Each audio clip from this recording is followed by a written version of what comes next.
एक गौड़ीय वैष्णव संप्रदाय कौन है और राधा रमन भगवान जी कौन है?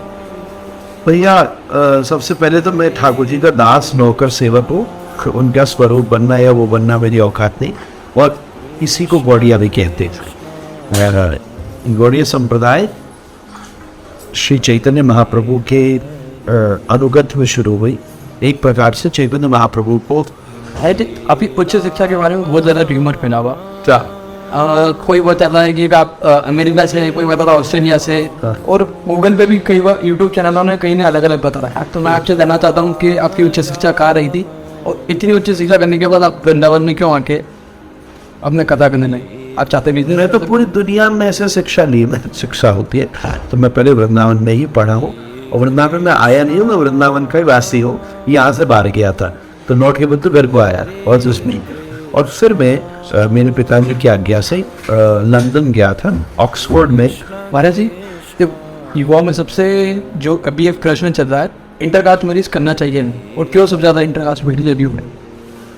एक चीज़ ये बताइए कि विवाह व्यक्तिगत निशान जो और जो महाराज जी का लक्ष्य क्या है, और प्रत्येक युवा क्या संदेश देना चाहिए? मेरा ऐसा कोई लक्ष्य नहीं है, मुझे तो बहुत लंबी चीज़ें करनी है। मेरा लक्ष्य है कि मैं इस समय को बड़ी मौज से जीऊँ। और नमस्कार दोस्तों, रियल टॉक विद रजत में आप सभी का स्वागत है। दर्शकों, आज हमारे बीच में कई स्वरूप जिन्होंने लाखों जीवन को संवारा है, साक्षात ठाकुर जी हमारे बीच में आज मौजूद है।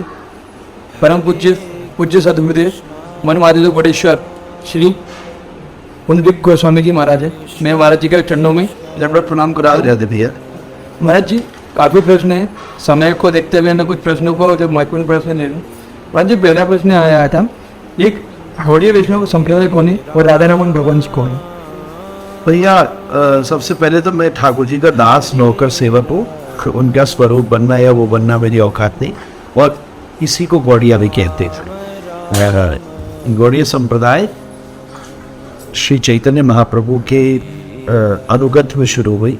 एक प्रकार से चैतन्य महाप्रभु को जो भगवान की तरह स्वीकार करती है, और चैतन्य महाप्रभु स्वीकार नहीं करते, शास्त्रों के द्वारा उनको भगवान के स्वरूप के लिए प्रकट, भगवान के स्वरूप को भी प्राकट्य माना जाता है। आपका नवध्यान में जब हुआ, धीरे धीरे जो सब उनके साथ जुड़ गए, जो सब उस समय पार्षद लोग, तो उसको गौड़ शब्द से गौड़ीय शब्द बना। मतलब गौड़ शब्द बंगाल के क्षेत्र को कहते थे। तो एक प्रकार से वहाँ जो भगवान, जैसे ब्रज क्षेत्र को ब्रजवासी कहते, तो ये पहले संप्रदाय का नाम कम था। ये मुख्य रूप से वहाँ की उत्पन्न हुई भक्ति की परंपरा का नाम ज़्यादा था। फिर धीरे धीरे उसको संप्रदाय के नाम के साथ जोड़ दिया गया। पूरा नाम जो है वो ब्रह्म मध्व गौड़ीय संप्रदाय है। इसके अंतर्गत उसमें 6 गोस्वामी उसके मुख्य आचार्य हैं, जिनको रूप सनातन, जीव, रघुनाथ भट्ट, रघुनाथ और श्री गोपाल भट्ट गोस्वामी जी, रघुनाथ दास, रघुनाथ भट्ट, श्री गोपाल भट्ट गोस्वामी। इस प्रकार 6 गोस्वामी जिनके द्वारा पूरे वृंदावन को स्थापित किया गया महाप्रभु जी की आज्ञा से। उसमें श्री गोपाल भट्ट गोस्वामी जी, सब जो गोस्वामी आए उन्होंने भजन किया, और अलग अलग उनको भगवत प्राप्ति हुई, उन्होंने मंदिरों की स्थापना करी। उसी में गोपाल भट्ट गोस्वामी जी की उपासना से भगवान श्री राधा कृष्ण का मंगल प्राकट्य हुआ लगभग 500 वर्षों पहले। जो राधा मंदिर के रूप में वर्तमान समय उपस्थित है, वो विग्रह शालिग्राम जी से प्रकट हुआ है। गोपाल भट्ट गोस्वामी जी वृंदावन से बंगाल तक गए, गंडकी तक गए नेपाल में, और वहाँ से शालिग्राम जी को मिलकर आए। वैशाख शुक्ल पूर्णिमा के दिन उस शालिग्राम जी से श्री भगवान राधा रमन जी का स्वयं प्राकट्य। उनके मन में भाव आया कि भगवान मैं आपका श्रृंगार तो कर ही नहीं पाता, मुकुट पोशाक तो धरा ही नहीं पाता। और उससे एक दिन पहले जिस दिन भगवान प्रकट हुए उसको नरसिंह चतुर्दशी कहते। तो उस दिन उन्होंने कथा सुनी कि खंबे से नरसिंह प्रकट हो गए। तो मैं कहा भगवान जब आप ऐसे प्रकट हो सकते हैं तो मेरे लिए भी प्रकट हो। और इसी भाव से अगले दिन भगवान श्री राधा रमन जी प्रकट हुए। उस समय बहुत शीत था, ठंड न लगे, बालक है, तो उन्होंने एक अग्नि को भी प्रज्वलित किया। अग्नि देवताओं का आवाहन करके वो हमारे मंदिर में अनवरत रूप से प्रज्वलित है, जिसी पर भगवान का भोग राग आरती की सब व्यवस्था की। सार संक्षेप में यही है, विस्तार को घंटों तक किया जा सकता है। अभी उच्च शिक्षा के बारे में बहुत ज़्यादा ट्यूमर फैला हुआ क्या? कोई बताता है कि आप अमेरिका से, कोई बताता है ऑस्ट्रेलिया से, हाँ। और गूगल पे भी कई बार यूट्यूब चैनलों ने कई ने अलग अलग बता रहा है। तो मैं आपसे जानना चाहता हूँ कि आपकी उच्च शिक्षा कहाँ रही थी, और इतनी उच्च शिक्षा करने के बाद आप वृंदावन में क्यों आके अपने कथा करने लगे?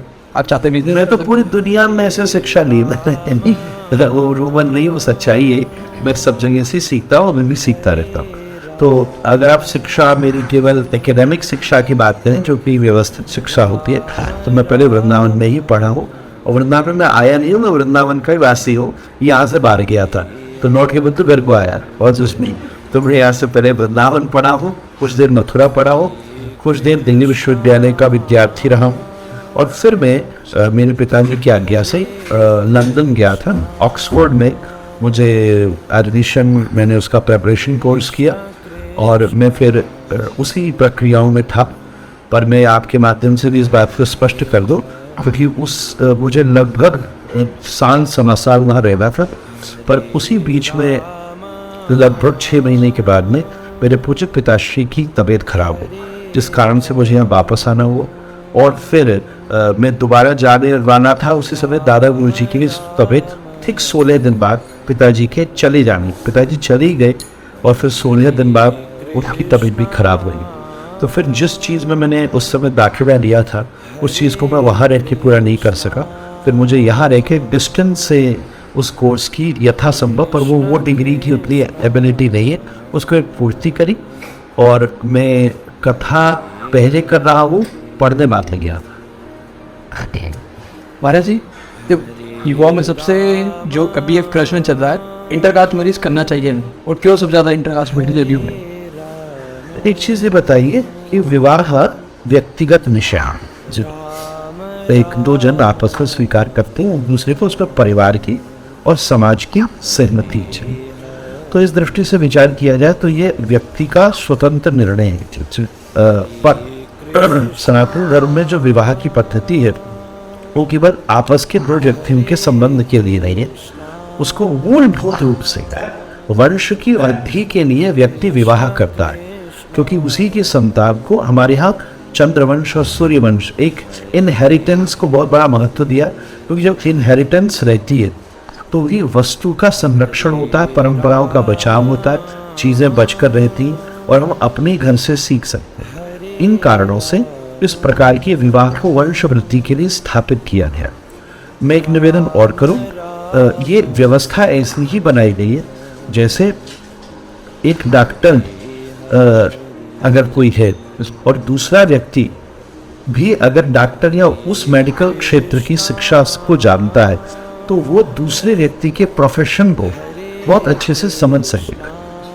अगर दोनों एक दूसरे के, एक व्यापारी है और दूसरा भी उसके साथ व्यापार की शिक्षा लिए है या समझता है, तो दोनों एक दूसरे से बहुत अच्छी तरह घुल मिल सकते हैं।